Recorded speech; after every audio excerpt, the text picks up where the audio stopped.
Malawi Brief. Tikulandireni ku programu ina ya nkhanga zawo na pa Limpopo FM ndipo mwa nthawi zonse amene akutipasira ndi Comrade Mtanyiwa. Osayiwala kupanga subscribe, like, share komanso comment.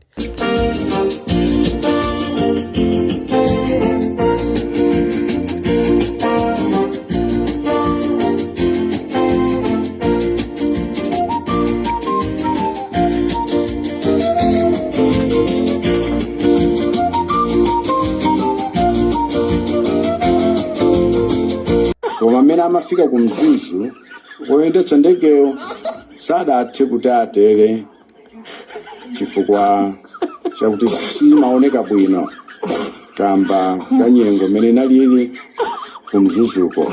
Kodi yomwe simaoneka bwino ni ndegeyo kapena malo ofuna kutera ndegeyo?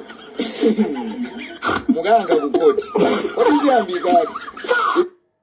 Mwadzuka bwanji ya Malawi nonse konse kumene muli chigawo cha kumamawa. This is Comrade Mtanyiwa on Limpopo FM mu nthawi yokuba agalu munyengo imene taba agalu amene anali ku State House taba situzoti takapanga kanyenya kapena chikuchitika ndi chani ndi agaluwa mu dziko lomvesa chisoni, dziko laling'ono koma zikuchitika mkatimo ndi dzikolo sizikugwirizana kuba agalu.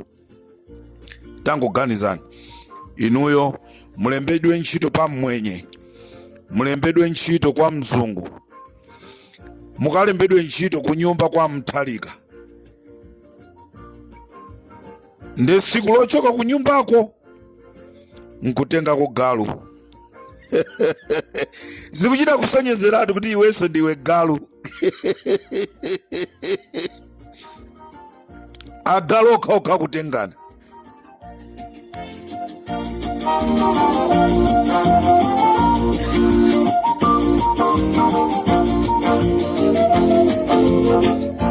Ali mwati bwanja Comrade ndende kuti kuba galu zikusonyezanso kuti iwe ndiwe galu chifukwa nkhani ndionera kuti ndinsiye nzangayi mbuyo muno, ine ndichoke ndinsiye nzangayi ndekwe kuli bwino tiyendere limodzi. Amene waba galu inayenso ndi galu, tisabise chichewapo. Agalu abana chobera galu ndi chani? Kugula fertilizer ku butcher zofoira zokhazoka, kugula fertilizer ku pharmacy zofoira zokhazoka. 2030 atafuna kale president wakuti kunyamuka kupita ku Tanzania ali ubwerere walephera kubweresa chitetezo nziko mwako, nde ubwere uzizatuza za chitetezo kuno, za mgwirizano kuno, za manyazi.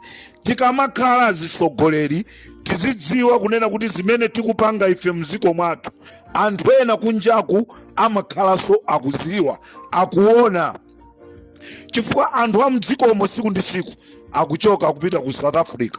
Nde akafika ku South Africa kuja mafunsiro kodi kwanu kubwanji, nde anthu amalongosola president wakwathu zikuchitika ndi zakuti, andale yakwathu zikuchitika ndi zakuti.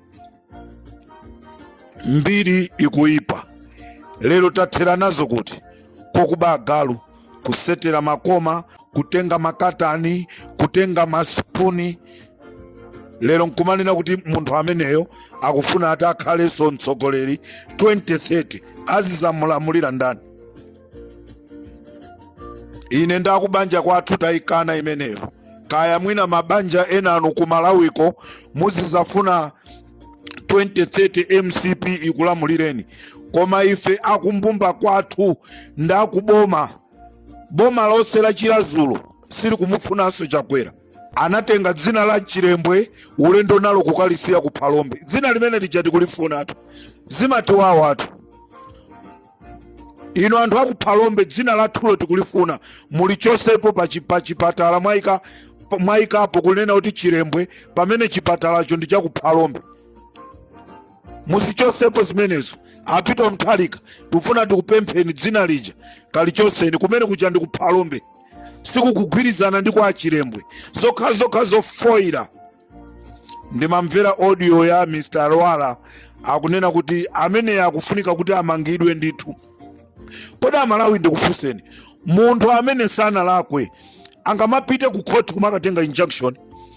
Chokatengera injunction ndi chani Achakwera ngati inu mukudziwa kuti simunabe agalu?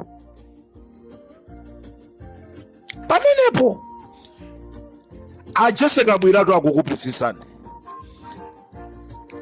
anthu kuchipani akukupusisani kunena kuti ife timenya nanu nkhondo. Dzina liipe ndilanu, dzina silipa la anthu enawo, chifukwa anthu enawo sitikuwadziwa. Tikudziwa ife ndinuyo mtsogoleri amene munali mtsogoleri wa dziko.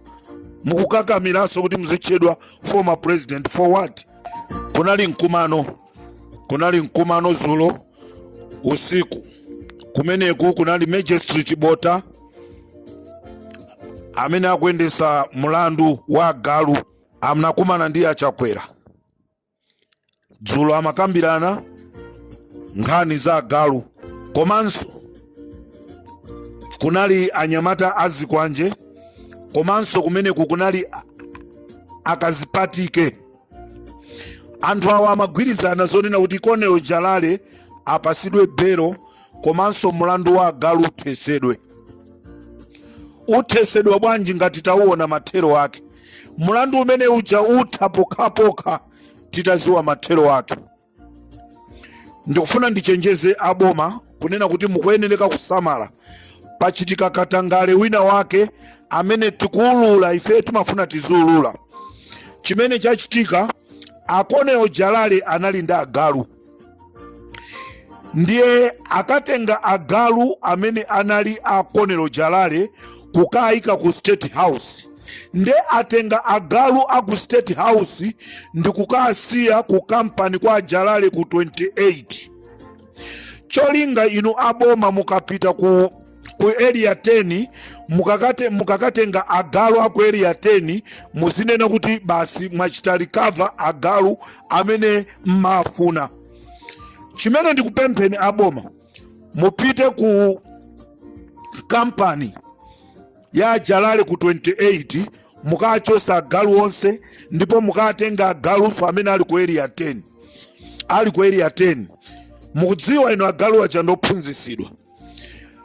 Chimene munaphunzisa muzikaona mmozi akupatuka pa galu pa amenepo, amene ali agalu amene asanaphunzisidwe zimene inu munaphunzisa, mukaziwe kuti agalu amene ndi a Jalale anu ndi amene atazika kumvera niwo. Agalu aja asinthanisa, palibe kutipusisa pa Malawi. Inu to MCP muvu ina iliyonse imene muzipanga yoti mwina mupange kuthekera kobwereranso mboma ndi HRDC yanuyo, sizitheka. Chifukwa HRDC lero yaonekera kunena kuti ndi organization imene imamenyera ufulu anthu ako MCP, anthu amene amakonda chipani cha MCP ndazisogoleri a MCP osati Amalawi amene akuphinjika. Choncho HRDC kuchokera lero ndi bungwe la Malawi Congress Party osati bungwe la Malawi. Bungwe la Malawi lisayemayang'ane mbali. Nthawi yachiteze ija anangokhala phe osayankhulapo kanthu. Okay, ndimvetsetsedu sikuti zinthu zoti kapena zolakwika, komano amene akuyankhulawo ndoti nekhedwe lawo ndiulidziwa. Munthu amadana ndi munthu aliyense amene ali kusitera usadononga zinthu, including iwo atsikana amene amadzimvera, atsikana amene wawo amene amayerekedwera. Angandiuze chanini palapoto amene angadzuke mkimitsana ndine kuyankha za manyiya papa? Atsikana otumba, atsikana opusa ngati amenewo ndo atsikana oyerekedwa. Ndikuti ana afikapo ndikuti amadzilenga kuti iwowo ndara zoti feri zaponya vota anayiwala. Ndipo nopo akamayankhula kuti tikuva kuwawa, akuva kuwawa chana mandira salale mesa amapita firudi kuti kumakhala masitera ali mchibasi ajambulana ena agona mmenemo kuti zimakhalako basi amenda wiso stop ya bwana amene ngati kokwera ali Saria State House atsikana amakwera costa anthu atatu costa ndendo bodi costa ipochoka sana pita ne mmakwawo bwa tsikana oyerekedwa.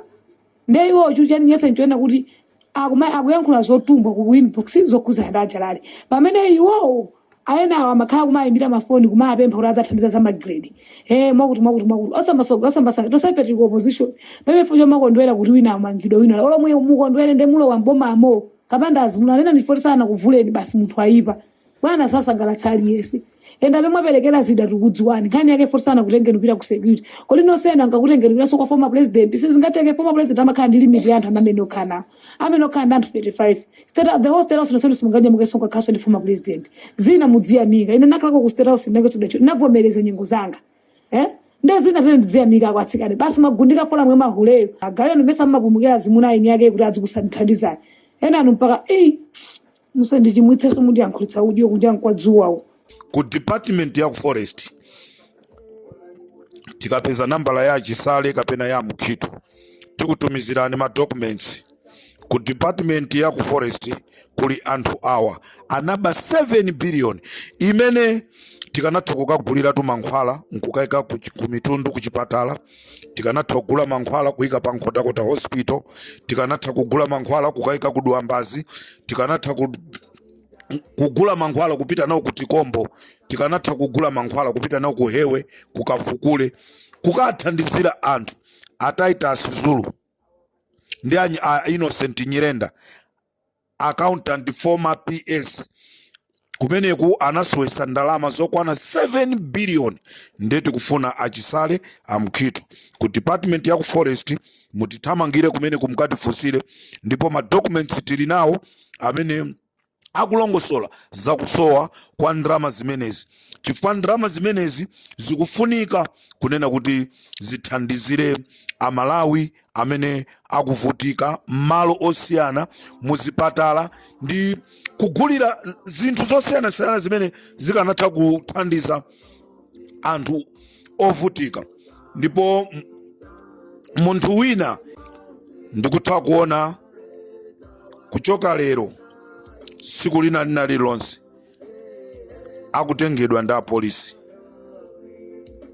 kuchoka lero akhala akutengedwa ndi apolisi munthu wina amene anali ndi mphamvu zochuluka zonena kuti azatuluka mboma samaziziwa ndikutha kuona kunena kuti aboma akhala akumtenga kuti akayankhe mulandu umene akufuna akayankhe anamuza Dala Kadula ndi anyamata ake kuti amugwire